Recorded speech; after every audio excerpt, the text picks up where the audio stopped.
इस कार्यक्रम के पुण्यार्जक हैं श्री राकेश, पूनम, डॉक्टर श्रेय एवं श्रुति जैन, गुरुग्राम। आखिर ऐसा क्यों? सीजन 2। नमोस्तु महाराज श्री, नमोस्तु महाराज श्री, नमोस्तु महाराज श्री। महाराज श्री, मेरा आज का प्रश्न है, मेरी जिज्ञासा है कि बेटियों को कैसे संस्कार देने चाहिए। गुड़गांव से श्रीमती नीरा देवी ने प्रश्न पूछा है कि हमें अपनी बेटी को कैसे संस्कार देना चाहिए। तो अपन देखेंगे कि कहा जाता है कि बेटी और रोटी ये हमेशा शुद्ध होना चाहिए, इसलिए हमें बेटी की भी रक्षा करना चाहिए और रोटी की भी रक्षा करना चाहिए, क्योंकि बेटी जो है दो घरों की कुल दीपक है। वह मायके पक्ष को भी सम्मान दिलाती है, तो वह ससुराल पक्ष के लोगों को भी सम्मान दिलाती है। इसलिए उसके अंदर हमें वो संस्कार कि उसको सबसे पहले हमें ये रियलाइज कराना चाहिए कि बेटा तू उच्च घराने में, ऊंचे कुल में, ऊंची जाति में तेरा जन्म हुआ है ना, तो एक महाजन परिवार की बेटी है। दूसरी बात यह है, उस बेटी को कम से कम अपन ये शिक्षा दें कि बेटा प्रभु के दर्शन करके ही हमें अपने जीवन की दिन की शुरुआत करना चाहिए। मंदिर जरूर जाओ, चाहे कितना ही काम पड़ा हो, कितने ही कार्य करना हो, हमें चाहे जल्दी उठना पड़े, चाहे हमें सुबह जल्दी उठ करके जाना पड़े, 5 बजे जाना पड़े, 6 बजे जाना पड़े, पर उसको ये संस्कार डालो कि बिना मंदिर के बेटा हो सके तो ना खाओ। तीसरी बात अपन ये देखें, उस बेटी को ये संस्कार दें कि बेटा देव, शास्त्र, गुरु ये 3 हमारे धर्म की शान हैं, और हमें देव यानी मंदिर में विराजमान बीतरागी भगवान, और शास्त्र यानी जनवाणी, और तीसरा दिगंबर गुरु, जिनके जो दिगंबर होते हैं उनके हाथ में पिछी कमंडल होता है ना, वो हमारे आराध्य देव के रूप में वो जो चलते फिरते चेतन तीर्थ हैं। तो इसलिए हमें 3 जो है हमारे आधार हैं, है ना। प्रभु बोलते नहीं हैं, उनके हम दर्शन कर लेते हैं, और शास्त्र पढ़ लेते हैं जितना समझ में आता है, पर गुरु से हमें ये फायदा है कि गुरु चेतन हैं, बोलते हैं, जनवाणी को समझाते भी हैं, और हमें संस्कार देकर के और हमें आत्मा को पतित होने से बचाते रहते हैं। तो देव, शास्त्र, गुरु ये 3 हमारे जीवन में होना चाहिए, और उनको ऐसे संस्कार दो कि अगर किसी महाराज का चौका आहार चल रहा है तो आहार दो, आहार देना अनिवार्य है ना। हमारे नगर में कोई महाराज जी हैं तो उनके दर्शन करने जाओ, प्रवचन सुनने जाओ, ये आदत डालो उनकी ना। इस प्रकार से उस बच्चे को इतने संस्कारित कर दो कि जब कभी वो किसी जगह पे उसकी शादी हो, या वो देश विदेश में पढ़ने के लिए जाए या जॉब करने के लिए जाए, तो उसके संस्कार जो हैं, जो आपने अभी दिए हैं, ये संस्कार उसको गलत कार्य करने में ना जाने से रोक के रख सकें, वो संस्कार उसको भटकने से बचा सकें, वो संस्कार वो आपके खानदान की या आपके समाज की या आपके धर्म की हंसी होने से रोक सकें। ऐसे संस्कार अपनी बेटी को देना चाहिए। नमोस्तु महर्षि। महर्षि, मेरी जिज्ञासा है कि हमें घर में सुख समृद्धि और बरकत के लिए क्या करना चाहिए। श्रीमती प्रार्थना गुड़गांव से, जिन्होंने अपनी बहुत प्यारी जिज्ञासा रखी है, उन्होंने पूछा है कि महाराज श्री, घर में बरकत कैसे रहे, सुख शांति समृद्धि कैसे रहे। तो अपन देखेंगे कि ये जिज्ञासा तो सभी की हो सकती है, घर घर की है, परिवार परिवार की है। तो अपन देखेंगे कि घर में सुख समृद्धि और घर में बरकत कैसे रहे, उसके लिए हमारा किचन शुद्ध होना चाहिए। तो अपन देखेंगे कि 2 चीजों का ध्यान रखना चाहिए। एक तो बरकत और सुख समृद्धि के लिए, शांति के लिए हमारे किचन में बिना नहाए हमें किचन में नहीं जाना चाहिए।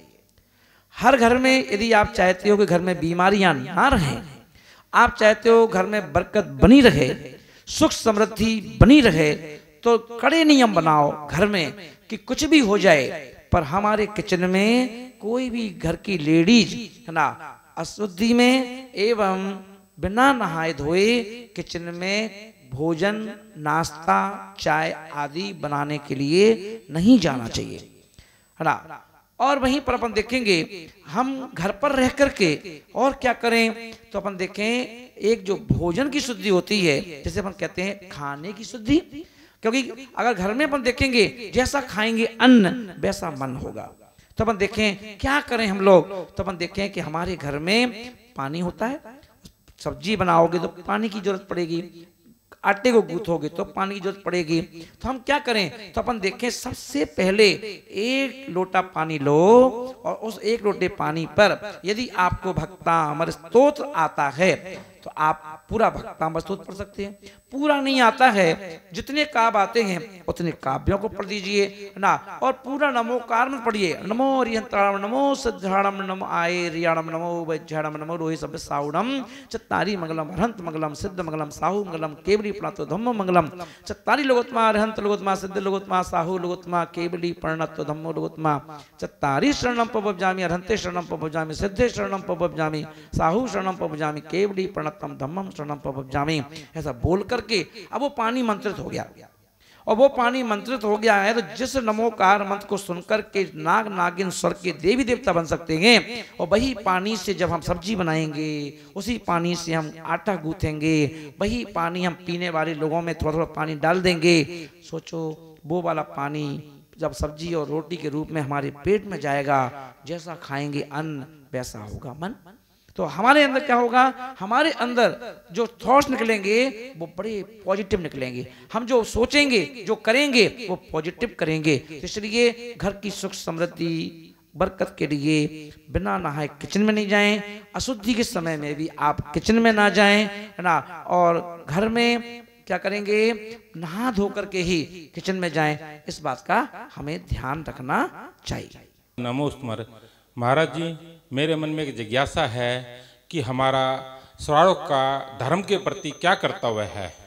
मनीष कुमार जी जैन मुनि सेवा समिति अध्यक्ष गुड़गांव, उन्होंने एक प्रश्न पूछा है कि हमारा या जैन धर्म में, जैन समाज में जन्म लेने वाले प्रत्येक व्यक्ति का धर्म के प्रति क्या कर्तव्य है। तो अपन ये देखेंगे कि जिस धर्म में आपने जन्म लिया है तो धर्म के प्रति ना आपको धर्म की सेवा करना है, ना आपको कुछ करना है। धर्म जो कहता है कि आपको धर्म के अनुसार जिंदगी जीना है।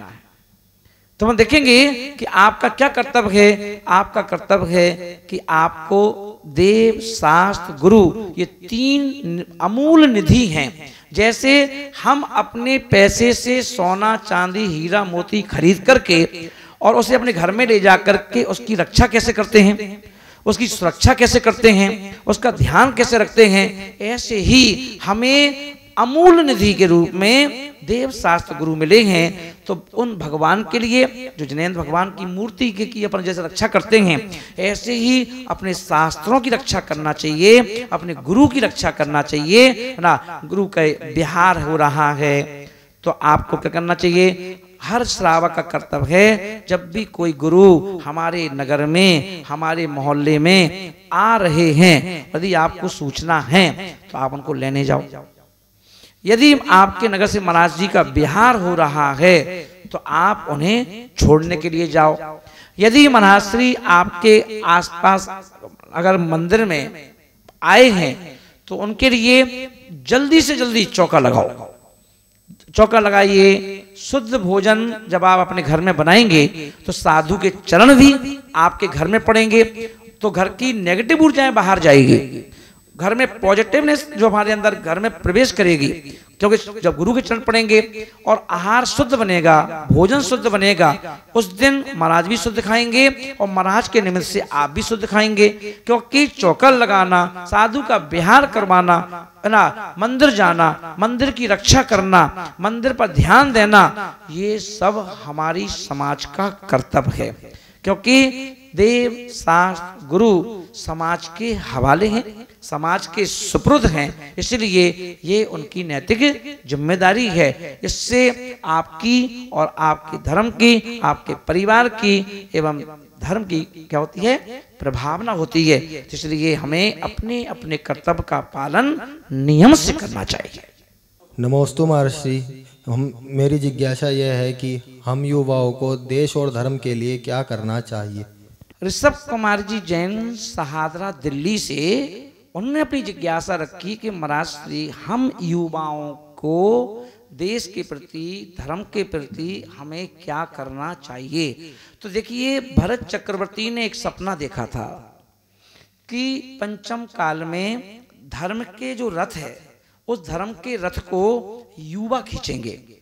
युवा खींचेंगे यानी कि पंचम काल में धर्म को आगे बढ़ाने की जिम्मेदारी युवाओं की है।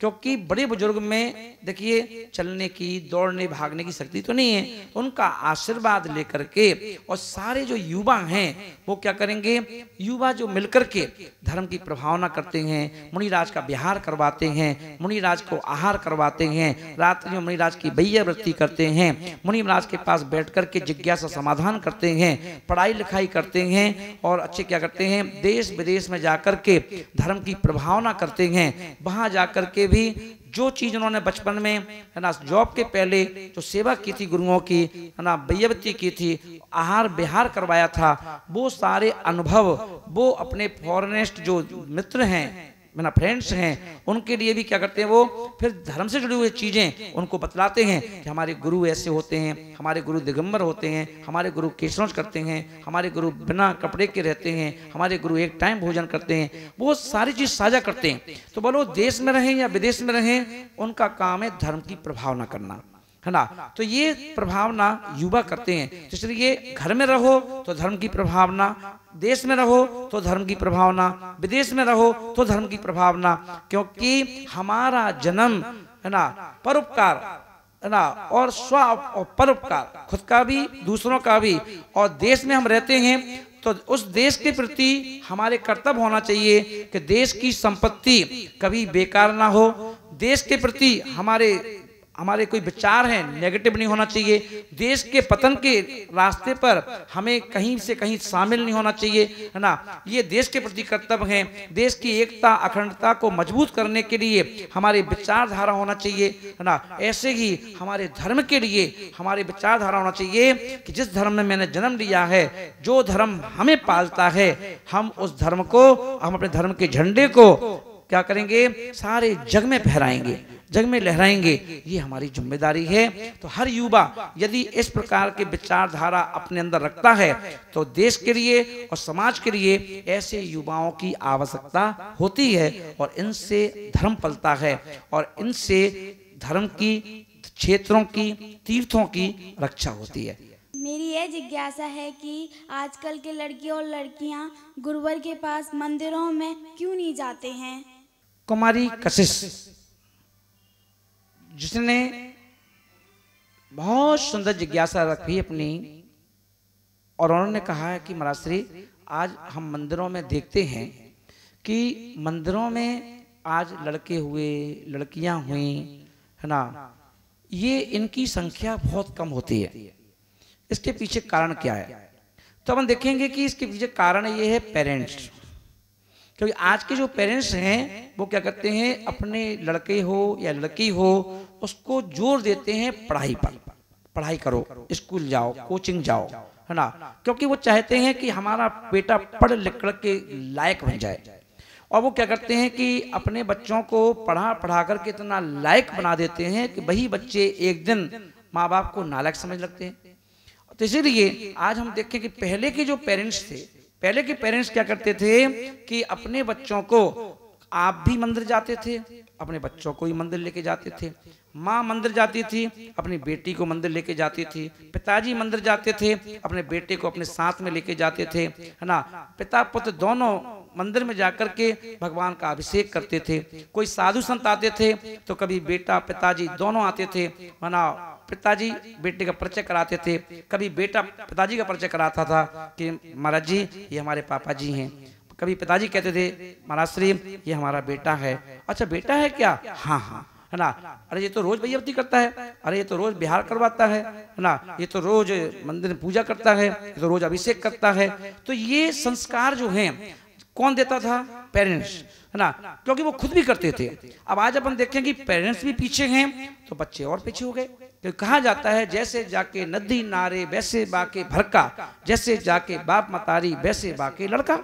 तो जैसे मम्मी पापा होंगे वैसे बच्चों पे संस्कार पड़ेंगे, जैसी मम्मी होगी वैसी बेटी पे संस्कार पड़ेंगे। तो इसलिए पहले पेरेंट्स को भी ये जिम्मेदारी लेना चाहिए कि हमें मंदिर रोज जाना है, हमें रोज दर्शन करने जाना है। अगर कोई साधु संत आ जाते हैं तो हमें तुरंत जिम्मेदारी ले लेना चाहिए। अब हमें क्या करना है, टाइम निकाल करके मुनिराज के पास जाएंगे, उनके प्रवचन सुनेंगे, मौका लगेगा तो उनको आहार देंगे, मौका लगेगा तो चौका लगाएंगे, है ना, जिससे कि हमें गुरु के रहने से फायदा मिले। तो इसलिए वो बच्चों में अपने आप कुछ संस्कार पेरेंट्स दे देते हैं, कुछ संस्कार गुरु दे देते हैं, और वह बच्चे फिर पढ़ लिख करके वो भी बड़े पदों पर पहुंचते हैं। पर जब वो बड़े पदों पर पहुंचते हैं तो वो वहां पर बचपन की यादों को ताजा करके, है ना, अपनी मम्मी की प्रभावना करते हैं, अपने पापा की प्रभावना करते हैं, अपने गुरुओं की प्रभावना करते हैं, अपने धर्म की प्रभावना करते हैं, क्योंकि उन्हें बचपन से ही ये संस्कार दिए गए थे। तो वो माइक पे जब कभी उन्हें मौका मिलता है तो बोलते भी हैं